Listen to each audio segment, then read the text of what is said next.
Thump, thump, thump. That sound in the darkness, it's not your heartbeat, it's something coming for you. Imagine you're in a remote Chinese village. Midnight. The only light comes from a sliver of moon. Then you hear it, that rhythmic thumping growing louder. Suddenly a figure appears. Its body is stiff, arms outstretched. Its face glows an unnatural pale green. It's wearing the formal robes of a Qing dynasty official with a yellow paper talisman dangling from its hat. But most disturbing, it's moving toward you in a series of unnatural hops. You've just encountered China's most terrifying undead creature, the JIANGSHI. Unlike Western vampires who seduce and drain blood, or zombies who mindlessly shamble, the JIANGSHI presents something uniquely horrifying. A corpse locked in rigor mortis, propelled by dark magic, hopping relentlessly toward you to drain not your blood, but your very life essence itself.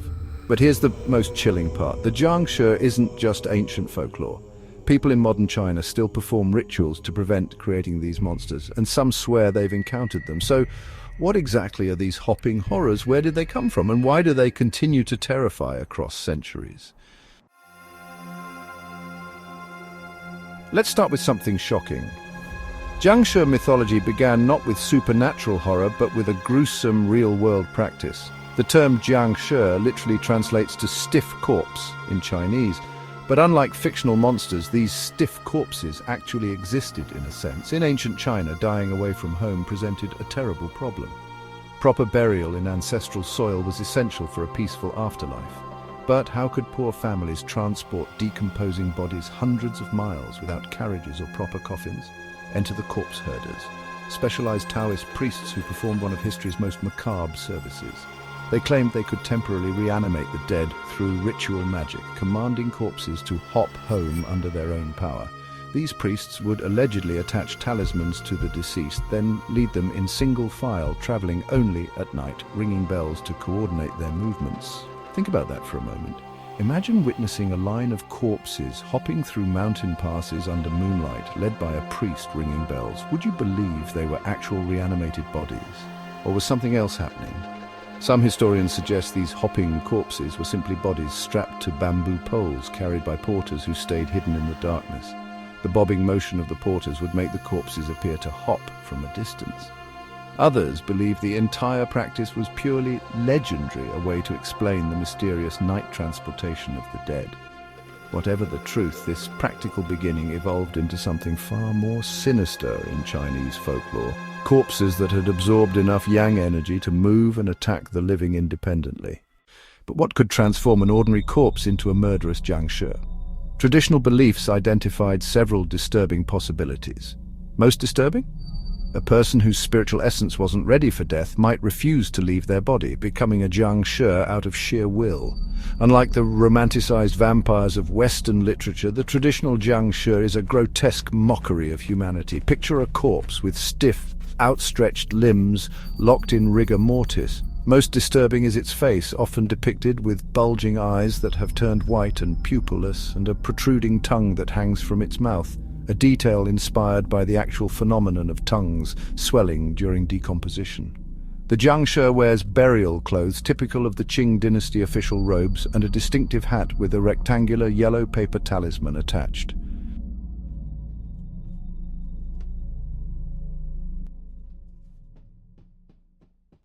Originally meant to control the corpse during transportation, this talisman becomes an identifying mark of the monster itself. A perversion of the very magic meant to contain it. But here's where JIANGSHI differ most dramatically from Western undead. They cannot see. Their eyes, though often depicted as glowing with an eerie blue light, are blind. Instead, they detect living beings through their breathing or by sensing their tutor's life energy. This blindness explains their most iconic behavior, moving with arms rigidly outstretched, feeling their way forward. Combined with bodies stiffened in death, this creates their distinctive hopping movement. It also suggests one of the traditional ways to escape a JIANGSHI, holding your breath as it passes by, rendering yourself undetectable.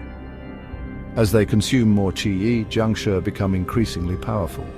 Newly formed JIANGSHI can only hop in straight lines and are relatively easy to evade, but ancient JIANGSHI might develop terrifying abilities. They can grow extraordinarily long tongues, sometimes several feet in length, to reach distant victims. Their breath becomes toxic, capable of paralyzing or even killing. They develop the power to fly, their hopping evolving into supernatural levitation. The most ancient can transform into wolves or bats, showing some parallel with Western vampire lore. Yet for all their frightening abilities, JIANGSHI have numerous weaknesses deeply rooted in Chinese folk religion and Taoist practices. Being creatures of darkness, they fear the light of day, which can weaken or destroy them. Mirrors reveal their true nature or frighten them by showing their horrific appearance. Wood from the peach tree, considered sacred in Chinese tradition, repels JIANGSHI. Peachwood swords or arrows are traditional weapons against these creatures. The sound of loud firecrackers or the ringing of metallic objects disrupts the dark energy animating them. Rice, yes, ordinary rice features in several anti-JIANGSHI tactics. Scattered rice distracts them due to their compulsion to count each grain, while rice thrown at their foreheads can temporarily paralyze them.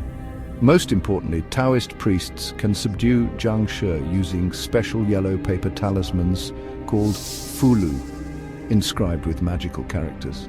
Perhaps their strangest vulnerability. JIANGSHI cannot cross running water, a weakness shared with vampires and various undead across world mythologies. Let me tell you about one of the most chilling JIANGSHI legends, the magistrate of Huangjiang County. According to this tale, a corrupt magistrate who had brutalized the local population died suddenly of a stroke. Due to particularly hot weather, his body began decomposing before it could be transported home. The corpse herders hired to move the body attached a particularly powerful talisman to control it. During the journey, a violent storm damaged the talisman. That night, as the corpse herders slept in an abandoned temple, the magistrate's corpse reanimated, its inherent evil personality amplified by death. It killed the herders and began a reign of terror across the countryside, attacking travelers and villages, growing stronger with each victim. Local villages appealed to a famous Taoist priest who finally confronted the JIANGSHI in a moonlit graveyard. After a terrible battle using peachwood weapons and powerful talismans, the priest managed to subdue the creature. Rather than destroying it completely, he sealed the JIANGSHI in a specially prepared tomb, covered with magical inscriptions and surrounded by running water, a prison for all eternity. The most terrifying aspect, the legend claims the tomb still exists in Huangjiang County, and that on particularly dark nights, locals can sometimes hear faint thumping coming from deep underground.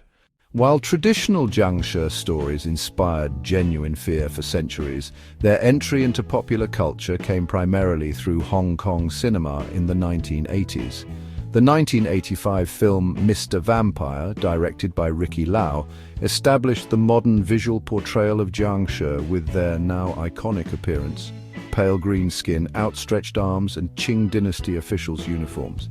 This film and its sequels blended horror with martial arts and comedy, creating a unique genre that gained cult status throughout Asia. The success of Mr. Vampire spawned dozens of similar films, including Encounters of the Spooky Kind, Vampire vs. Vampire, and Magic Cop. In recent decades, JIANGSHI have hopped their way into global pop culture. Video games like the Darkstalkers fighting series feature JIANGSHI character Xianko with her paper talisman and blue-green skin. The Pokemon character Dusclops draws clear inspiration from JIANGSHI mythology. Movies, anime, and manga regularly incorporate these distinctive Chinese vampires, yet modern portrayals often simplify JIANGSHI, turning them into generic Chinese zombies without capturing their cultural significance. The authentic JIANGSHI represents something deeper than just another monster.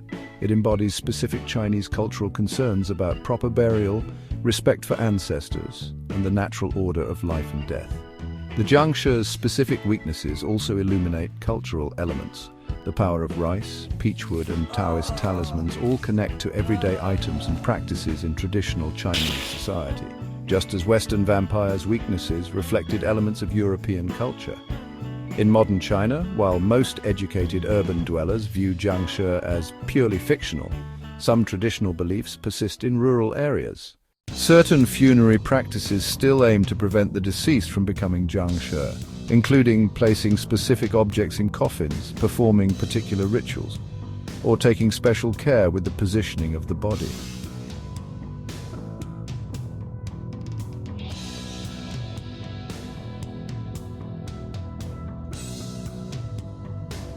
So the next time you hear a rhythmic thumping in the darkness, perhaps hold your breath. It might just be a JIANGSHI, arms outstretched, making its relentless way toward you. A reminder that across human cultures, our fear of death and what might come after takes many forms.